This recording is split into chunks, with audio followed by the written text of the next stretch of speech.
Do one thing. Compare the mark sheets of the last 10 UPSC toppers. You'll be shocked to find that in GS papers 1, 2, 3 and 4, almost everyone scores around 100, 120. Only a handful of toppers score above 120 in any particular GS paper. So, what's the real secret? The one you might be missing that all these toppers know. It's the optional subject essay writing and ethics. Together, these domains carry a massive weightage of 1000 marks. And the easiest and most consistent optional subject to score in sociology. But remember, to score good in sociology, you will always need a critical and sociological thinking. Vikas Ranjan sir की Vikas Ranjan sir. I had joined Vikas Ranjan sir. मैंने विकास Ranjan sir की Vikas Ranjan sir. The guidance of Vikas Ranjan sir here. And all these toppers developed it and prepared for sociology and essay writing by joining Vikas Ranjan Sir's Sociology Optional and Essay Writing program and used Triumph IAS resources for sociology, essay writing and general studies. Plus, they receive continuous daily one-on-one interaction with Vikas Ranjan Sir after class, either on call or WhatsApp. That's the kind of dedication you get from him. He's always available for his students. Don't think much, join now. Hello, मेरा नाम अंजनी यादव है। मैंने अपनी 12वीं तक की पढ़ाई लखनऊ से की है, लखनऊ पब्लिक इंटर कॉलेज से। उसके बाद मैंने बीटेक किया है इलेक्ट्रिकल एंड इलेक्ट्रॉनिक्स इंजीनियरिंग में AKTU से। 2014 में मेरा बीटेक जब कंप्लीट हो गया, उसके बाद मैंने कॉर्पोरेट में जॉब करना शुरू करा और मैंने 5 वर्षों तक नोएडा में रह के जॉब की है। उसके बाद कोरोना के दौरान वर्क फ्रॉम होम जब हम करने लगे थे, उसी टाइम पे मेरा सिविल सेवा की तरफ रुझान बढ़ा। पहले से भी सिविल सेवा के बारे में पढ़ते तो आ रहे थे, लेकिन कभी करियर के पर्सपेक्टिव से नहीं सोचा था। तो वहां पे जब जॉब कर रहे थे नोएडा में और फिर फाइनेंशियल स्टेबिलिटी मिल गई, उसके बाद फिर मैंने ये सोचा कि फाइनेंशियल स्टेबिलिटी से ही सिर्फ जॉब नहीं कंटिन्यू कर सकते हैं, वर्क सेटिस्फैक्शन भी होना चाहिए। तो फिर सिविल सेवा की तरफ रुझान बढ़ा और मैंने जॉब के साथ ही कुछ दिनों तक तैयारी बिल्कुल बेसिक लेवल पे तैयारी अपनी स्टार्ट करी। उसके बाद मैंने जॉब क्विट करी और फिर पूरी तरीके से सिविल सेवा की तैयारी में मैं लग गई। और शुरुआती 1 साल का जो समय था वो मैंने लखनऊ में अपने घर पे रहकर ही तैयारी करी। उसके बाद मैंने इलाहाबाद शिफ्ट कर दिया था। तो जो इस बार का जो प्री था और मेंस, ये सब मैंने इलाहाबाद में रहकर ही दिया है। ये मेरा दूसरा अटेम्प्ट था UPPCS और इससे पहले 2022 में मैंने जब दिया था तो मेरा प्री क्लियर नहीं हो पाया था, वो मैंने अटेम्प्ट घर पे रहकर ही दिया था। उसके बाद ये UPPCS 2023 वाला प्री का अटेम्प्ट मैंने प्रयागराज में रह के दिया। मेरा दूसरा प्री था, पहला मेंस था और पहला ही इंटरव्यू था जिसमें कि मुझे 12वीं रैंक हासिल हुई है। अगर सेवा में आने की बात से अगर हम शुरू करें तो जो भी लोग इस सेवा में आना चाहते हैं वो एक बात पे बहुत ज्यादा ध्यान दें कि वो सेवा में आना क्यों चाहते हैं, क्योंकि ये जो रीजन होगा कि आप क्यों आना चाहते हैं, यही आपको मोटिवेशन देगा और यही आपको डिराइव करेगा 2-3 सालों तक पढ़ने के लिए, सारे सेक्रीफाइसेस करने के लिए। अगर आप ये सोच के आ रहे हैं कि बहुत ऐशो आराम है या एक बहुत ज्यादा आपको अच्छी लाइफस्टाइल मिलने वाली है, तो फिर ये बहुत दिनों तक आप सस्टेन नहीं कर पाएंगे इस तैयारी में और फिर बहुत जल्दी आपका मन थकने लग जाएगा और आप वापस चले जाएंगे। इसमें जरूरी इस बात को रखें कि आप क्यों आए हैं और जब भी आपका डिमोटिवेशन होगा और जब भी आपको लगेगा कि अब मुझसे और नहीं हो पा रहा है, तो यही जो इंस्पिरेशन था कि आप क्यों आना चाहते हैं, यही आपको आगे बढ़ने के लिए प्रेरित करेगा। तैयारी की बात करें तो प्री और मेंस की जो लोग शुरू कर रहे हैं वो अपना बेसिक देख लें कि वो कहाँ पे स्टैंड करते हैं। जो ह्यूमैनिटीज के स्टूडेंट्स हैं उनका जो भी सब्जेक्ट है, पॉलिटिकल साइंस, हिस्ट्री, तो वो उसके हिसाब से अपनी तैयारी शुरू करें। और जिन लोगों का इंजीनियरिंग बैकग्राउंड है या जो अभी वर्किंग कैटेगरी में आते हैं वो अपना एक बार अपने आप को देखें कि क्या है। उसको देखने का तरीका ये है कि आप सिलेबस लिख लीजिए। डाउनलोड और ऑनलाइन के जो तरीके हैं पढ़ने के, उसमें मैं बहुत ज्यादा बिलीव इसलिए नहीं कर पाती हूँ क्योंकि जो 2016 जिसे हम पोस्ट इंटरनेट प्री इंटरनेट मान सकते हैं ईयर, मेरा कॉलेज उससे पहले खत्म हो चुका था, कंप्लीट हो चुका था।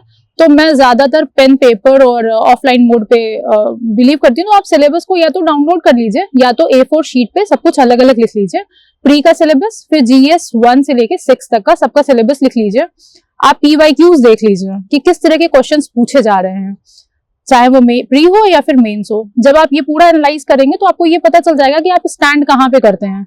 मेरा स्टेटस ये था कि मैं 0 पे स्टैंड करती थी और इनफैक्ट अगर पढ़ाई की बात करें तो मैं शायद नेगेटिव में थी क्योंकि 2014 के बाद से मैंने पढ़ाई नहीं करी थी और 2021 की मैं बात कर रही हूँ जब मैंने तैयारी शुरू की। तो मेरे लिए ये थोड़ा सा मुश्किल था कि जॉब का जो एक वर्क एटमॉस्फेयर होता है, 9-10 घंटे आप जॉब में देते हैं, उसके बाद फिर आप रिलैक्स्ड मूड में रहते हैं, हॉलीडेज एंजॉय करते हैं, वीकेंड्स एंजॉय करते हैं, उसको बिल्कुल क्विट करके और फिर इस तरह से पढ़ाई करना कि 6-7 घंटे आपको रेगुलरली देने हैं, मंथ में आपको 25-26 डेज पढ़ना है। तो इस वजह से मैं कह रही हूँ कि मेरा स्टेटस 0 नहीं बल्कि नेगेटिव था। तो पहले तो मैं अपने आप को उस लेवल पर लेकर के आई हूँ कि मैं पढ़ाई कर सकूं डेली और मैं ऐसे बैठ करके पढ़ सकूं, याद कर सकूं। और फिर क्योंकि मैं 0 से शुरू कर रही थी, तो मैंने एनसीईआरटीज भी जब पढ़ी, स्पेशली मैंने जब ज्योग्राफी की पढ़ी, तो मुझे कुछ भी टर्म समझ में नहीं आ रहे थे। तो और फाइनेंशियल बैकग्राउंड की अगर मैं बात करूं तो ठीक है, ठीक लाइफस्टाइल चल रही थी, बट इतना नहीं था कि मैं किसी बड़े शहर में रह करके और एक अच्छी कोचिंग अफोर्ड कर सकूं। तो उसका एक शॉर्टकट फिर ये निकला कि खान सर की क्लासेस थी जिसपे आपको सारे सब्जेक्ट्स 200-250 रुपए में मिल जाएंगे। तो मुझे लगता है कि मैंने शायद सारे सब्जेक्ट्स वहां से कवर किए हैं, खान सर जो पटना में जिनका सेंटर है। तो ऑनलाइन मोड मैंने वहां से देखा। तो उससे हुआ ये कि जो आप एनसीईआरटी से पढ़ते हैं, खुद से सेल्फ स्टडी करते हैं, वो आपको जैसे कोई भी आर्टिकल है, पॉलिटी है या ज्योग्राफी का कोई भी टर्म है, तो वो आपको समझा देते हैं। तो जब कोई चीज आपको समझा देता है तो वो आप सस्टेन कर पाते हैं। और इसके साथ एक चीज और है कि ये जो तैयारी है ये एक मैराथन है, स्प्रिंट नहीं है। तो अगर आप एक दिन 10 घंटा 12 घंटा पढ़ लेते हैं तो उससे कुछ नहीं होने वाला है, आपको कंटिन्यूअसली पढ़ना है। अगर आप फर्स्ट अटेम्प्ट में भी ये एग्जाम क्वालिफाई करते हैं तो भी आपको 2.5 साल तो पढ़ना ही पढ़ना है। 1-1.5 साल आपका सिलेबस कंप्लीट करने में चला जाता है और 1 साल तो इस एग्जाम की साइकिल हो जाती है। तो एटलीस्ट 2.5 ईयर्स आपके जा रहे हैं। तो मैराथन इसलिए भी एम्फेसाइज करना इंपॉर्टेंट है कि आप कंसिस्टेंट रहिए और उतना ही पढ़िए जितना कि आप सस्टेन कर पा रहे हैं। शुरुआत में तो 4-5 आवर्स अगर आप दे रहे हैं 1 महीने तक तो ठीक है, और फिर 1 मंथ के बाद आप अपना 4-5 आवर्स से बढ़ा लीजिए, 6-7 आवर्स कर लीजिए। और आवर्स का मतलब मोटा मोटा इसलिए क्योंकि हम कैलकुलेट उसी से करते हैं, बट आप आवर्स पे मत जाइए, अपना आप टॉपिक्स डिवाइड करिए कि आज आपको अगर आज आपको पार्ट 3 जो है फंडामेंटल राइट्स खत्म करने हैं तो वो खत्म करने हैं, एनी हाउ वो खत्म होना चाहिए। और ऐसा नहीं कि वो अगला दिन आपका जो है कि आपने पार्ट 4 के लिए रखा हुआ है डीपीएसपी के लिए, तो वो उस पर नहीं जाना चाहिए। तो इस तरह से आप अपना एक डिसिप्लिन्ड लाइफस्टाइल आप अपना बना लें और उसके साथ अपनी तैयारी शुरू करें। और जो शुरुआती दौर आपका रहेगा वो आप सेग्रीगेट करके ना पढ़िए, प्री और मेंस के लिए एक साथ पढ़िए। जब आप बेसिक कवर कर लेते हैं, आपको सारे टर्म्स के बारे में पता चल जाता है, एक आइडिया लग जाता है कि क्या मुझे पढ़ना है। और वो चाहे आप एनसीईआरटी से पढ़ रहे हो या फिर जैसे आपने कोई क्लासेस ले रखी हो या आपको खुद से भी आता हो, उसके बाद आप स्टैंडर्ड बुक्स पे आ जाइए। स्टैंडर्ड बुक्स का नाम बताने का कोई मतलब नहीं है, सबको पता है, वही बुक्स हर कोई पढ़ता है। पॉलिटी के लिए लक्ष्मीकांत, स्पेक्ट्रम पढ़ लेते हैं, सविंदर सिंह पढ़ लेते हैं, ज्योग्राफी के लिए या फिर जीसी लियोंग पढ़ लीजिए, बिपिन चंद्रा पढ़ लीजिए। अगर और ज्यादा अच्छे से मॉडर्न हिस्ट्री पढ़नी है, एंशिएंट हिस्ट्री के लिए तमिलनाडु बोर्ड की जो बुक है क्लास 12th वाली वो पढ़ लीजिए। और जो भी आप स्टैंडर्ड बुक्स पढ़ रहे हैं उसके साथ साथ आप पीवाईक्यूज देखते हुए चलिए कि किस तरह के क्वेश्चंस आ रहे हैं। जब आप स्टैंडर्ड बुक्स पढ़ रहे होते हैं तो आप ज्यादा फोकस प्री पे करिएगा, क्योंकि मेंस का थोड़ा सा सिलेक्टिव है कि वो सिलेक्टिव टॉपिक से ही क्वेश्चन पूछते हैं। हिस्ट्री में टॉपिक्स बहुत सारे दिए हुए हैं, बट जब आप पीवाईक्यूज देखेंगे तो आपको समझ में आ जाएगा कि गुप्ताज और मौर्याज से ही क्वेश्चंस आ रहे हैं, या फिर इंडस वैली सिविलाइजेशन से ही क्वेश्चंस आ रहे हैं, या फिर मोटे मोटे आप एनालिसिस कर पाएंगे कि क्वेश्चन कहाँ से आ रहा है। प्री की तैयारी आप जब आपका एग्जाम डेट आ जाए तो उसके 3 महीने पहले से आप पूरी तरह से प्री वाले मोड में आ जाइए। तब तक आपका स्टैंडर्ड बुक्स का जो रिवीजन है वो कम से कम 2 से 3 बार बहुत अच्छे से हो जाना चाहिए। 2 रीडिंग तक तो आपको, पहली रीडिंग में तो आपको यही आइडिया लग पाएगा कि बुक में दिया गया हुआ है, याद करने वाली बात तो बहुत दूर की हो जाती है। सेकेंड रीडिंग में आप अपना बनाते चलिए, अंडरलाइन करते हुए चलिए और लिखते हुए चलिए, और अगर आप नोट्स बनाना चाहते हैं तो आप अपने नोट्स बनाते हुए चलिए।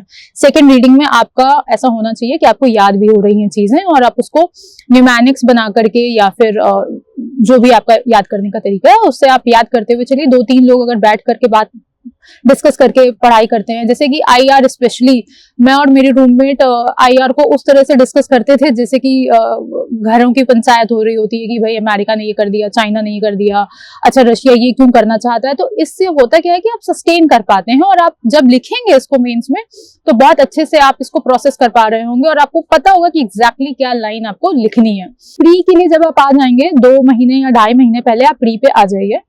तो प्री का थोड़ा सा यूपी पीसीएस के लिए डिफरेंट हो जाता है यूपीएससी से। आप एग्जाम, अगर आप क्वेश्चन पेपर देखेंगे तो आपको समझ भी आएगा कि डिफरेंस कहाँ आ रहा है। सिलेबस तो दोनों का सेम है, बट जो जिस तरह से क्वेश्चंस पूछे जाते हैं उसमें बहुत ज्यादा डिफरेंस हो जाता है। अब आपको यूपी पीसीएस के लिए घटना चक्र पढ़नी ही पढ़नी है, उसका कोई सब्स्टिट्यूट नहीं है। सब लोग ये बोलते हैं कि आप घटना चक्र पढ़िए, प्री आपका हो जाएगा, बट द पॉइंट इज कि सिर्फ घटना चक्र पढ़ने से आपका प्री नहीं होगा।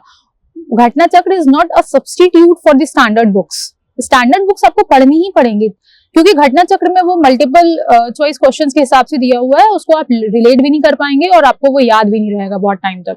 आपने जब स्पेक्ट्रम पढ़ी होगी तो ही आपको याद रहेगा कि क्या क्वेश्चंस पूछे जा रहे हैं और उसका आंसर कैसे करना है, क्या इंपॉर्टेंट है। तो अब आप घटना चक्र उठाइए और आप हिस्ट्री, ज्योग्राफी, पॉलिटी, साइंस, ये 4 तो बिल्कुल आपको अच्छे से थॉरली पढ़ लेनी है। इसका कोई और सब्स्टिट्यूट नहीं है, इसको आपको पढ़ना ही पढ़ना है, इसको याद करना ही करना है। मैंने जो किया था वो ये कि जब आप हिस्ट्री की घटना चक्र पढ़ रहे हैं तो एक बार में तो आप पूरी पढ़ लीजिए, आपको पता चल जाएगा क्या क्वेश्चंस आ रहे हैं, कितना आपको याद है। जब आप दूसरी बार पढ़ेंगे उसे तो आपको ये आइडिया रहेगा कि आप क्या भूल जा रहे हैं या फिर क्या एकदम नया है जो आपने नहीं पढ़ा है अभी तक कहीं। तो मैंने उसको एक जगह लिख लिया था और उसको बहुत ही छोटा छोटा आप क्रिस्प नोट्स अपने बना लीजिए। अब जब आप ये नोट्स बना लिए तो अब आपको दूसरी बार के बाद घटना चक्र नहीं पढ़नी है, अब सिर्फ उस नोट्स को रेफर करना है, क्योंकि अब टाइम लिमिटेड है आपके पास, 1 महीना बचा हुआ है या 1.5 महीना बचा हुआ है, तो लिमिटेड टाइम में आप सिर्फ उस नोट्स को रेफर करिए और अभी तक आपको जो याद रह रहा था वो आपको याद रहेगा। निश्चिंत रहिए, आपने पढ़ा हुआ है, 2-3 बेसिक बुक की 2-3 बार रीडिंग आपने ली हुई है तो आपको याद रहेगा।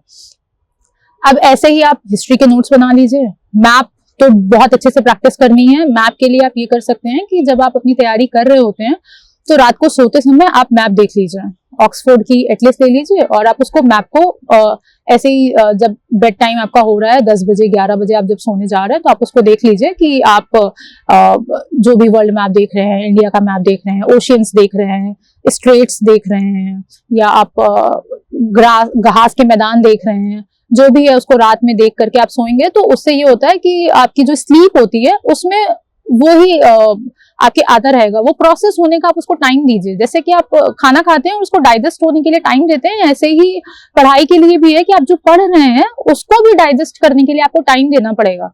अगर रात को सोते समय आप लाउड म्यूजिक सुन करके सो रहे हैं या कुछ भी बातें करके सो रहे हैं तो फिर वो ही आपको रात में आएगा, आपके सबकॉन्शियस में चलेगा।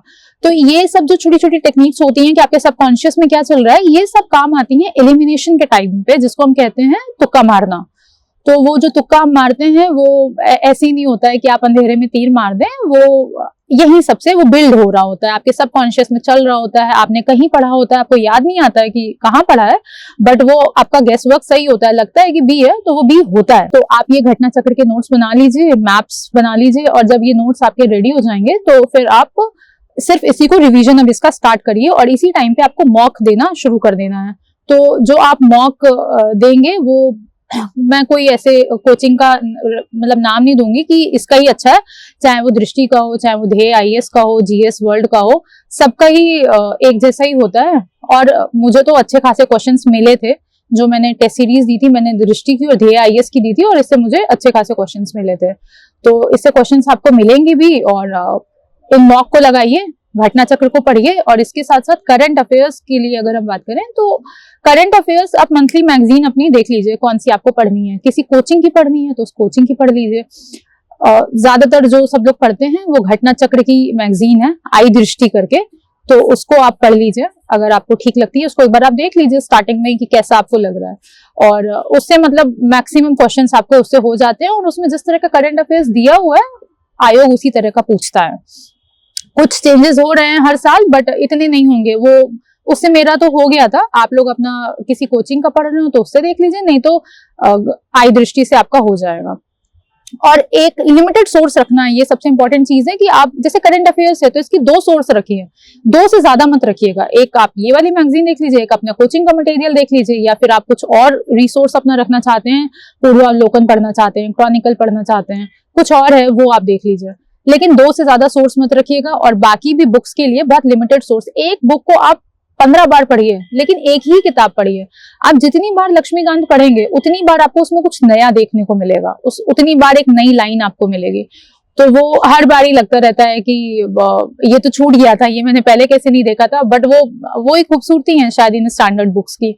सो keep the resources minimum and practice as many mock test as possible, but 20 days जब एग्जाम को रह जाएं then do not practice any new mock test. आप हर मॉक टेस्ट को जब सॉल्व कर लेते हैं तो अगर आपके घर में छोटे भाई बहन है तो आप उनको दे दीजिए, OMR शीट पे आप उसको सॉल्व करिएगा मॉक टेस्ट को, आप भाई बहन को दे दीजिए कि इसके जरा सर्कल्स मैच कर दो, या कोई फ्रेंड है, या जैसे मेरे तो हॉस्टल में फ्रेंड्स थे तो मैं उनको दे देती थी, उन्हें चेक करने में मजा भी बहुत आता है कि कितने क्वेश्चन सही हैं, कितने की नेगेटिव मार्किंग हो रही है और कितने मैंने अटेम्प्ट नहीं किए हैं।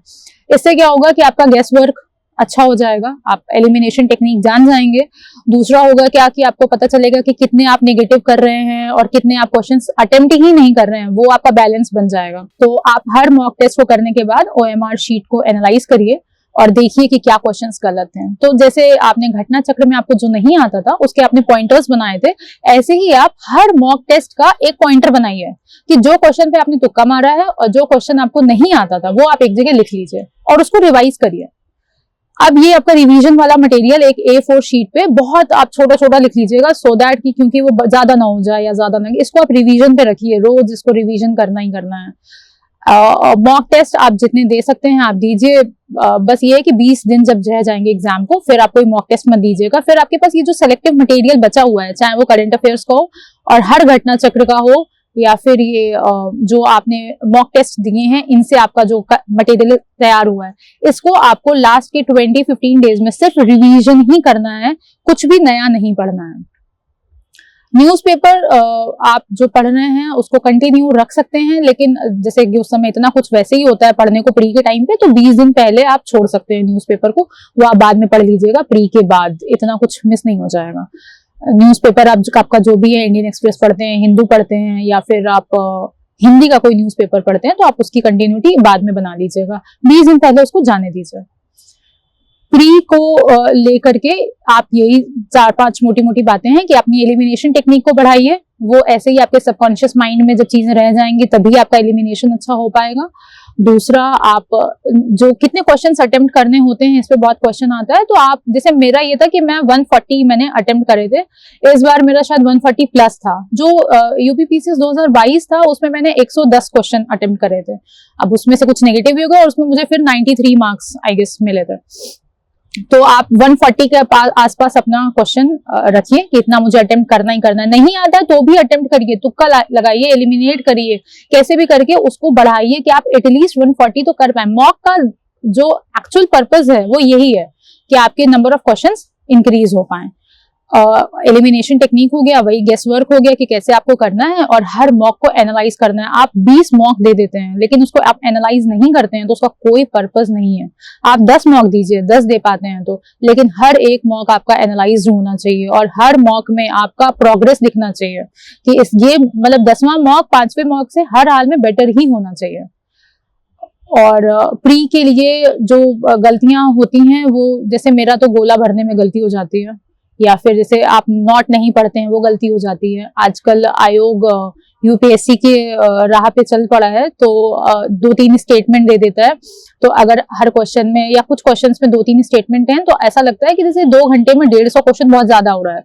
तो टाइम मैनेजमेंट आप अपना उस हिसाब से बना के चलिएगा। जो लास्ट ईयर वाला प्री था उसमें अच्छे खासे क्वेश्चन थे जिसमें 2-3 स्टेटमेंट्स थे, तो आप उसको देख लीजिए कि आपको कितना टाइम लग रहा है, आपको टाइम नहीं ज्यादा लगना चाहिए। प्लस वहां पे जो प्रेशर हैंडलिंग होती है, मॉक का एटमॉस्फेयर और एक्चुअल एग्जाम का एटमॉस्फेयर बिल्कुल अलग होता है, तो अपनी प्रेशर हैंडलिंग अपने ऊपर हावी मत होने दीजिएगा। एक चीज जो मैं एग्जाम के दौरान सोचती थी, मैं चाहूंगी कि आप लोग ऐसी गलती ना करें। एक ख्याल आता है कि अगर ये वाला प्री क्लियर नहीं हुआ तो क्या होगा। जब वो 2 घंटे आप वहां पे बैठे होते हैं तो ये थॉट लाने से बचिएगा अगर आपको ये थॉट आता है तो आप ये याद रखिएगा कि ये 2 घंटे तो हैं ही ना आपके पास, इसके बाद की बात है वो बाद में सोचेंगे। वो कंटिन्यूअसली आता ही है कि अगर ये वाला प्री भी नहीं हुआ तो क्या होगा, या मैं इतने अटेम्प्ट दे चुका हूँ, या ये मेरा फर्स्ट अटेम्प्ट है, या अटेम्प्ट्स की बात पे ही लगता है। तो ये सब ख्याल मत आने दीजिएगा उस टाइम पे। उस टाइम पे सोचिए कि ये 2 घंटे हैं, मैं इसमें अच्छे से पेपर सॉल्व करूंगा, I will attempt as many questions as I can and give your best over that. तो ये प्रेशर आपका जो रिड्यूस होगा, ये भी आपका मॉक आप जो सॉल्व कर रहे होते हैं वहां से आपको हेल्प करेगा। ये आपका प्री के लिए हो गया। मेंस की अगर हम बात करें तो मेंस में सबसे ज्यादा इंपॉर्टेंट हम कहते हैं कि आंसर राइटिंग इंपॉर्टेंट चीज है, but my first question is कि you should be aware that what you will write. Answer writing तो बात की बात है, पहले आपको आना तो चाहिए कि लिखना क्या है। तो आंसर राइटिंग स्टार्ट करने से पहले आपका जब आप प्री दे रहे होते हैं तब तक आपका मेंस का सिलेबस सही तरीके से तो कंप्लीट हो जाना चाहिए। बट कई बार होता है जो फर्स्ट अटेम्प्ट वाले होते हैं उनका कंप्लीट नहीं हुआ होता है, तो do not worry over that. और आप अपना सिलेबस पहले कंप्लीट करिए। आप अपना एक एक टॉपिक पे आपके पास होना चाहिए। आपने PYQ देख लीजिए कि किस तरह के क्वेश्चंस पूछे जा रहे हैं। बहुत सारे ऐसे टॉपिक्स होते हैं जो कि रोटेशनली पूछे जाते हैं। जैसे इस बार अगर मौर्य से क्वेश्चन आया हुआ है तो अगले साल गुप्ता से क्वेश्चन आएगा, और फिर उसके नेक्स्ट ईयर इंडस वैली से क्वेश्चन आएगा। इस तरह से इनका पैटर्न चलता रहता है। कुछ क्वेश्चंस ऐसे हैं जो कि आपको आने ही चाहिए, जैसे सुप्रीम कोर्ट पे क्वेश्चन आता ही है, गवर्नर पे क्वेश्चन आता ही है, केशवानंद भारती जजमेंट पे क्वेश्चन आता ही है। तो इस तरह के भी कुछ क्वेश्चंस हैं। या फिर जैसे आर्टिफिशियल इंटेलिजेंस है, जो हीटेड टॉपिक्स हैं, तो इनको छोड़ के नहीं जाना होता है। इस पे आप नोट्स बना लीजिए। 5G पे क्वेश्चन आता ही आता है, आया मतलब टेक्नोलॉजी से क्वेश्चन आएगा इसी तरीके का। या फिर जैसे 2+2 डायलॉग है, इस पे क्वेश्चन आएगा। यूएस से क्या रिलेशन है इंडिया के, उस पे क्वेश्चन आएगा। या फिर चाइना से, ये रोटेशनल वाइज आता है। तो ये सब आपको पता कैसे चलेगा कि पढ़ना है, ये आपको पता चलेगा PYQ से। आप PYQs देख लीजिए और आपका करंट बेस्ड क्या इंपॉर्टेंट चल रहा है वो देख लीजिए। और एक आप A4 शीट पे टॉपिक्स लिख लीजिए अलग अलग सबके, GS 1, 2, 3, 4, 5, 6 के। 1 से लेकर के 3 तक तो वही स्टैंडर्ड बुक्स हमारी जो चलती हैं उसी तरह से चलना है। GS 1 में हिस्ट्री ज्योग्राफी का जो है वो आप अपनी PYQ देखिए, और जो भी आपकी स्टैंडर्ड बुक है या कोचिंग का मटेरियल है उससे तैयार करिए।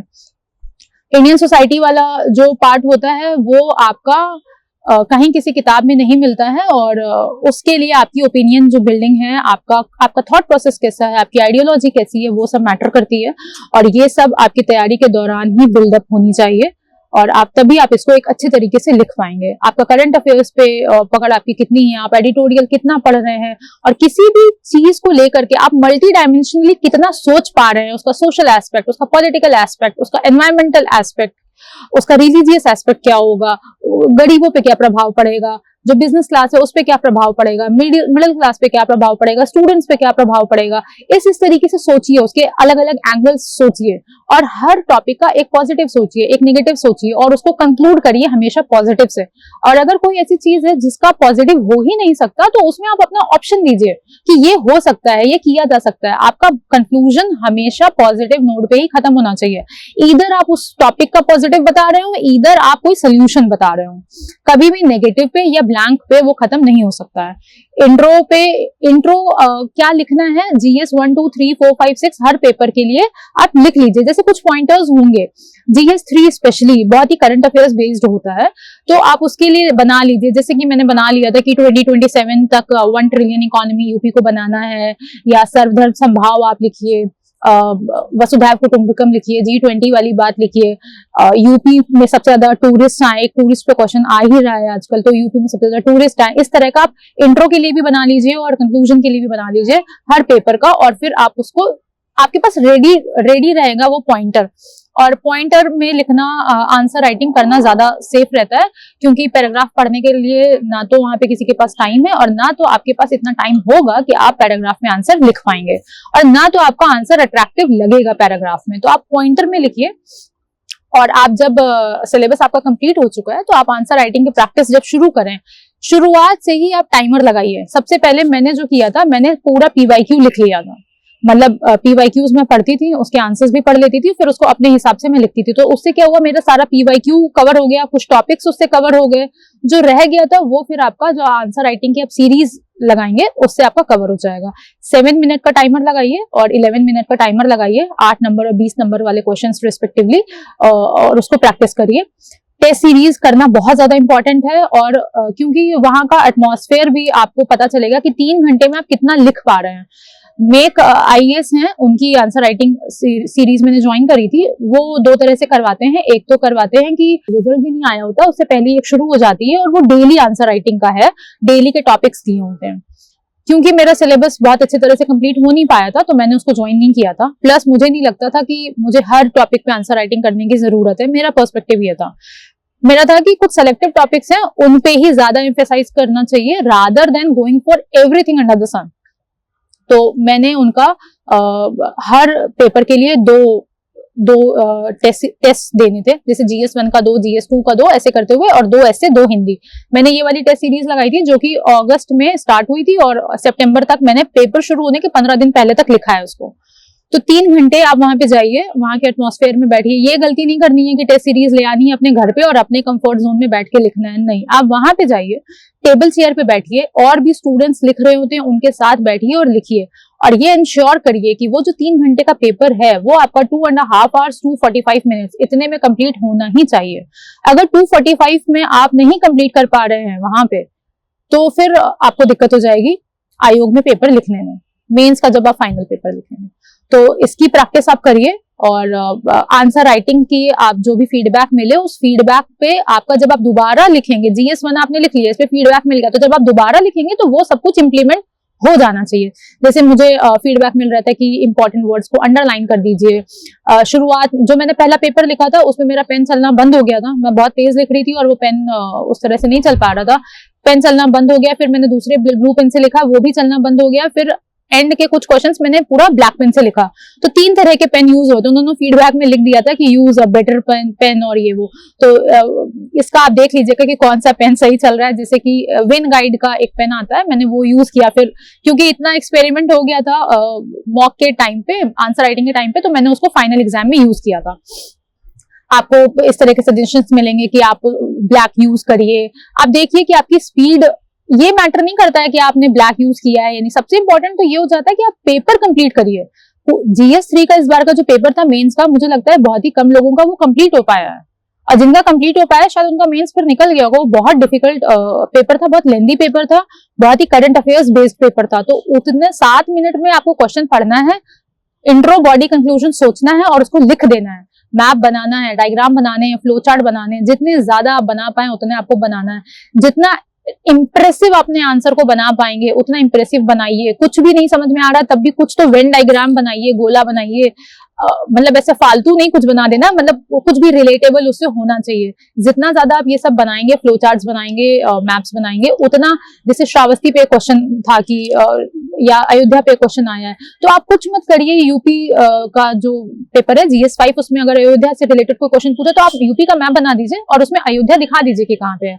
हेरिटेज आर्क का क्वेश्चन आया तो उसमें आप तीनों सिटीज मार्क करिए और दिखा दीजिए आर्क बनाकर के कहाँ पे है। बुंदेलखंड से क्वेश्चन आया तो यूपी का मैप बनाइए, बुंदेलखंड को दिखा दीजिए कि कहाँ पे। कथक के ऊपर क्वेश्चन आया है तो कथक का घराना दिखा दीजिए, बनारस घराना है, लखनऊ घराना है, कम से कम इतना तो आप दिखाइए। जितना ज्यादा आप ये सब इंक्लूड करेंगे अपने मेंस के आंसर में उतना आपका आंसर इंप्रेसिव लगता है। जितना डेटा यूज करेंगे कि UP top most populated state है, 20-25 करोड़ पॉपुलेशन है, या फिर इस तरह के जो भी डिजिट्स आप यूज कर पाए जितने ज्यादा, वो इंपॉर्टेंट हो जाता है। GS4 के लिए मुझे लगता है कि जो यूपी PCS है वो बहुत सारे क्वेश्चंस UPSC के डायरेक्टली वहां से या तो कॉपीड होते हैं या तो फिर वहां से इंस्पायर्ड होते हैं, उनकी ही लैंग्वेज चेंज करके यहाँ पे पूछ लिया जाता है। तो आप एथिक्स का UPSC का जो PYQ है उसको एक बार देख लीजिए और वहां से आपको काफी कुछ समझ में आ जाएगा।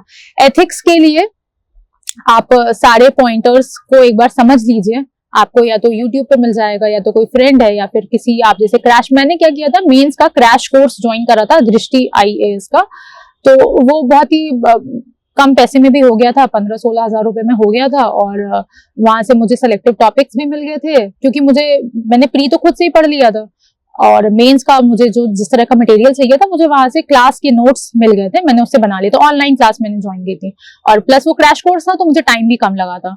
तो आप इस तरह का कुछ कर सकते हैं। एथिक्स को अपना देख लीजिए, और एथिक्स में आप किसी किताब से पढ़ के नहीं जा सकते, किसी रट्टा मार के नहीं जा सकते हैं। आप उस वैल्यूज को समझिए, सब लोग समझते हैं। अपनी अंडरस्टैंडिंग से आप जब आंसर लिखेंगे आप, तब आपका आंसर बिल्कुल डिफरेंट लगेगा। आप क्या सोच पा रहे हैं उसके बाद उस एकदम सेम एथिक्स का जो आपका पर्सपेक्टिव होना चाहिए, सेम वही एसे में भी काम करेगा। आपको कोई उसमें बता नहीं सकता है। वो जितना डिफरेंट आप बना पाएंगे उतना डिफरेंट उसको बनाइए। बहुत ही अच्छा इंट्रोडक्शन, बहुत ही इंप्रेसिव इंट्रोडक्शन से स्टार्ट करिए, और आपके एक जिसे कहते हैं लय होना चाहिए, रिदम होना चाहिए, एसे में वो होना चाहिए। और जितने एंगल्स आप उस टॉपिक के कवर कर सकते हैं उतने टॉपिक्स को कवर करिए, हर जगह से छूते हुए निकल जाइए, और एक बहुत ही पॉजिटिव नोट पे आप अपने एसे को कंक्लूड करिए। ट्राई करिए कि आप ऐसा ऐसे सिलेक्ट करें एग्जाम के दौरान जो कि बहुत जनरल ना हो, जिसको सब लोग सिलेक्ट ना कर रहे हो। ऑब्वियसली इस चक्कर में ऐसा नहीं कर देना है कि बिल्कुल जो आता ही नहीं है आपको आप वो सिलेक्ट कर रहे हैं। सबसे इंपॉर्टेंट चीज होनी चाहिए कि आपको किस पे पता है, और जब आपको दो टॉपिक ऐसे मिल जाएं कि दोनों पे पता है, तो फिर ऐसा सेलेक्ट करिए जिसपे ज्यादातर लोग ना लिख रहे हो। एसए की तैयारी और जीएस पेपर 4 की तैयारी बिल्कुल अलग होगी। ये तैयारी उसी दिन से शुरू हो जाती है इन दोनों चीजों की, प्लस पर्सनालिटी टेस्ट की, जिस दिन से आप इस सेवा की तैयारी में आते हैं। धीरे धीरे एडिटोरियल से आपका opinion building, decision making, stand लेना, ये सब बनना शुरू हो जाता है। जीएस 5 और 6 हैं, उसके लिए आप दृष्टि आईएएस की किताब ले लीजिए, ध्येय आईएएस की किताब आती है, दिशा पब्लिकेशन की किताब है, सब में सेम मटेरियल दिया हुआ है। आप कोई भी उठा लीजिए, कोचिंग सीरीज किसी का आप उठाना चाहते हैं उससे उठा लीजिए। सारस्वत करके एक बुक है, उनसे आप ज्योग्राफी पढ़ लीजिए, बहुत अच्छे से उसमें ज्योग्राफी के बारे में दिया हुआ है। और करंट अफेयर्स सबसे ज्यादा मैटर करता है पेपर 5 और 6 में। करंट अफेयर्स जितना आप यूपी का आपके पास है उतना मटेरियल उसका तैयार करिए, उसको लिखते हुए चलिए अलग से, और उसका आपका मटेरियल जब तक आप पेपर तक पहुंचेंगे तब तक आपका रेडी हो चुका होगा। जो पर्सनालिटी टेस्ट है उसकी तैयारी नहीं हो सकती है 10-15 दिनों के अंदर, वो तैयारी आपकी 2-2.5 साल की होती है। पर्सनालिटी टेस्ट के लिए आपको अगर जांचना है कि आप रेडी हो रहे हैं कि नहीं, उसका एक बहुत सिंपल सा तरीका है। आपने तैयारी आज शुरू की है, आज से 6 महीने बाद अगर आपकी पर्सनालिटी में चेंज आना शुरू हो चुका है, आपको लग रहा है कि I am not the same person I was 6 months ago, then you are on the right path। इससे दोनों चीजें इंश्योर हो गई कि आपकी तैयारी भी सही चल रही है, प्लस आपका पर्सनालिटी टेस्ट की तैयारी भी होनी शुरू हो चुकी है। आपके ओपिनियंस चेंज होना शुरू हो जाएंगे। आप हर चीज को ब्लैक एंड व्हाइट या बाइनरी में देखने की बजाय आप ये भी समझ पाएंगे कि उसका एक ग्रे शेड भी है।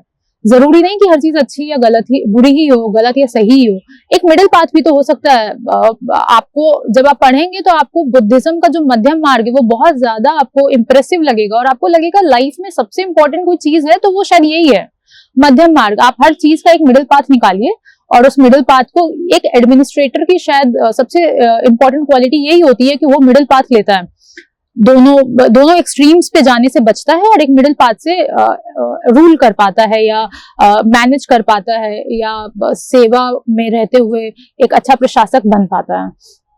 तो पर्सनालिटी टेस्ट के लिए उस टाइम पे जब आपका मेंस क्लियर हो जाए, उस टाइम पे आप करंट अफेयर्स का रिवीजन कर लीजिए, क्या एकदम चर्चा में चल रहा है वैसा आप देख लीजिए, और मॉक दे लीजिए। जैसे मैंने 3 मॉक्स दिए थे, क्योंकि मेरा बैकग्राउंड ऐसा था कि मैंने बहुत सारे इंटरव्यूज ऑलरेडी दिए हुए हैं, तो मुझे उतनी ज्यादा जरूरत नहीं थी, तो मेरा 3 मॉक में कवर अप हो गया। और फिर मैंने उसके बाद तीनों मॉक से मुझे सेम तरह का फीडबैक मिला कि अपना कॉन्फिडेंस अच्छा रखें और करंट अफेयर्स रिवीजन करके जाएं, तो मेरा उतने से काम चल गया था। आप देख लीजिए कि अगर आपने पहले कभी कोई इंटरव्यू नहीं दिया तो शायद आपको और मॉक देने की जरूरत पड़ जाए, या आपका करंट अफेयर्स पे आपको और ब्रश अप करने की इंपॉर्टेंस आपको लगे, या आपका ओपिनियन नहीं बन पा रहा है, या फिर आप स्टैंड नहीं ले पा रहे हैं।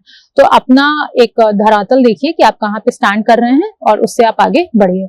और पर्सनालिटी टेस्ट के लिए बिल्कुल भी घबराने की जरूरत नहीं है। वहां पे जो बोर्ड मेंबर्स होते हैं वो भी हमारे और आपकी तरह इंसान ही होते हैं, और बहुत आपको कंफर्टेबल फील करवाएंगे, और उसके बाद ही क्वेश्चंस पूछते हैं। वो पानी भी पूछते हैं, मुझसे पानी पूछा, बिस्कुट पूछा। जैसे मैंने टाइम मांगा कि मुझे कुछ टाइम चाहिए सोचने के लिए, तो मुझसे कहते हैं कि आप आराम से लिख लीजिए, वहां पे पेन पेपर भी रखा होता है। तो कोई ऐसी समस्या की बात नहीं। और जो इंटरव्यू के क्वेश्चंस हैं तो वो जो चर्चा में है उसी से पूछा जाता है। जैसे कि मुझसे महिला से रिलेटेड सवाल पूछा गया था, मेंस्ट्रुअल लीव से रिलेटेड सवाल पूछा गया था, आर्टिफिशियल इंटेलिजेंस की बात कही पे बहुत सारे क्वेश्चंस मेरे थे। कुंभ लगने वाला है, वहां पे सॉलिड वेस्ट मैनेजमेंट में कैसे करूंगी, इस पे क्वेश्चन था। तो इस तरह के क्वेश्चंस पूछे गए थे। प्री और मेंस के लिए आप शुरुआती जो तैयारी करिए वो दोनों की सेग्रीगेटेड करिए। जब प्री आपका नजदीक आए तो आप प्री मोड में चले जाइए। प्री के बाद फिर आप तुरंत आंसर राइटिंग वाले फेज में आ जाइए। और आंसर राइटिंग जो मेंस वाला टाइम होगा, जो भी आपको 2 मंथ्स 3 मंथ्स मिलेगा, वो थोड़ा रिगरस होगा, जिसमें आपको लगेगा कि आप 8-10 घंटे पढ़ रहे हैं। और उसको अच्छे से करिए और अपना पूरा फोकस मेंस पे करके और फिर आप अपना मेंस लिखिए।